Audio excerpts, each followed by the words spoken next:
बिस्मिल्लाहिर्रहमानिर्रहीम। अस्सलामु अलैकुम प्यारे बच्चों, उम्मीद करती हूँ आप खैरियत से होंगे, अल्लाह ताला के हिफ्ज़ व ईमान में होंगे। खुश आमदीद कहती हूँ ऑनलाइन क्लास में। सुनहरी बात, सच बोलने से इंसान को ज़हनी परेशानियों से निजात मिलती है और उसका दिल हल्का हो जाता है। यानी कि हमें हमेशा सच बोलना चाहिए, कभी भी झूठ का सहारा नहीं लेना चाहिए अपनी कोई भी बात मनवाने के लिए। प्यारे बच्चों, अगर हम एक झूठ को सच बनाने के लिए 100 सच भी बोलें तो वो कभी भी सच नहीं हो सकता, वो झूठ ही कहलाएगा। उन्वान सब शेब अबी तालिब, सवाल नंबर 1 और 2, सफ़ा नंबर 47। प्यारे बच्चों, हमने शेब अबी तालिब के मुख्तसर सवालात के जवाबात किए, तो आज हम सवाल नंबर 1 और 2 मुकम्मल करेंगे।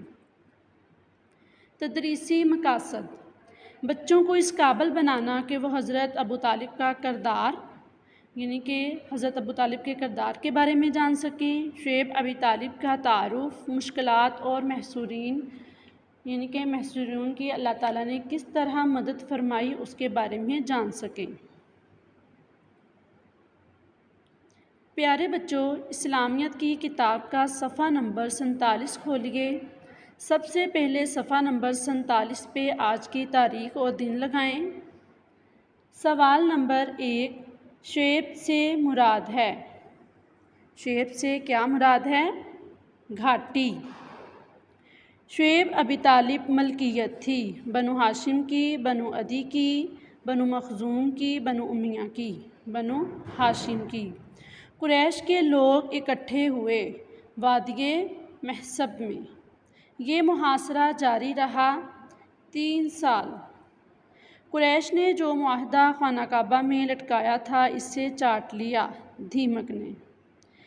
सवाल नंबर 2, खाली जगह पूर करें।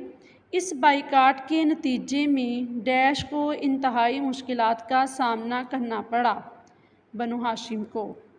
प्यारे बच्चों, सफ़ा नंबर 48 पे आ जाएं। सफ़ा नंबर 48 पे सबसे पहले आज की दिन और तारीख़ लगाएं। इस कोलो करार पर मुश्तमिल एक तहरीर लिख कर डैश के अंदर लटका दी गई। खाना काबा। हालात इस कदर सख्त हो गए कि बाज़ औक़ात इन लोगों को डैश के खाने पड़ते, दरख्तों के पत्ते खाने पड़ते।